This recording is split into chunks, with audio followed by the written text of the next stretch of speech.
मला एक आत्ता लहानपणीचा ती किस्सा आठवला. आम्ही लहान होतो ना त्या टायमाला आमच्या शेजारी एक मुसलमानाचं घर होतं आणि आमचं त्या गावात आमच्या जातीचं एकच घर, की मुसलमानाचं एकच घर. तर तेव्हा तिथं ती मुसलमानाच्या ती ताबूत करतात का ताबूत, आज जसं आपल्या लक्ष्म्या गणपती करतात तसं त्यांच्या ती ताबूत असते. मग ते ताबूत करायचं तर ते दरवर्षी विचारायचं. म्हणजे काय कमाई जास्त नव्हती त्या टायमाला, लई ही 62 सालातली गोष्ट आहे. तर तेव्हा ते पैसे कमी. मग ते दरवर्षी ते बिचारा म्हणायचा, त्याचे 3-4 पोरं होते, 4 पोरं. तर दरवर्षी ते म्हणायचा, बच्चे छोटे छोटे है, बड़े हो जाएंगे, मैं अगले साल ऐसा बनाऊंगा, देखते रहो.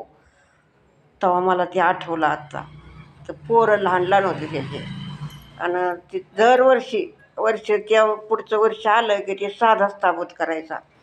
तर ते दरवर्षी तसंच म्हणायचा, अगले साल मिया देखते रहो, मैं ऐसा बनाऊंगा. तर ते दरवर्षी त्याचं तेच शब्द त्याचा, अगले साल. पुढं चालून तो मेल्यावर पोरं मोठे झाले आणि मग त्याच्या पोरांनी जे करतो त्याला आले ना, पोरं कामं करायला लागले चांगली. परत मग पुढं मग ते पोरांनी ताबूत केले, मोठे मोठे ताबूत करायला लागले. आणि मग ते बापाचं नाव म्हणले, आमच्या बापाच्या आत्म्याला ही शांती.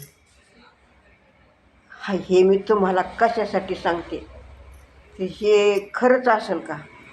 आता मी मस्त म्हातारी आहे, पण आत्म्याला शांती त्यांच्यासाठी करायचं असं जर काय असेल तर मला सांगा. मला काही एवढं कळत नाही. मी आहे म्हातारी. माझं कसं साधे शिडे वाक्यात ना आपले, ना लिहता येत नाही ना काय सांगता येत नाही. म्हणून तुम्ही मला कमेंट करून सांगा. मग तुम्ही जर कमेंट केल्या तर मी पण माझ्या पोराला सांगते, मी मेल्यावर माझ्यासाठी काय काय करायचं मी सांगते पोराला खरं. तर तेवढं कमेंट करून मला सांगा, खरंच असतं का तसं?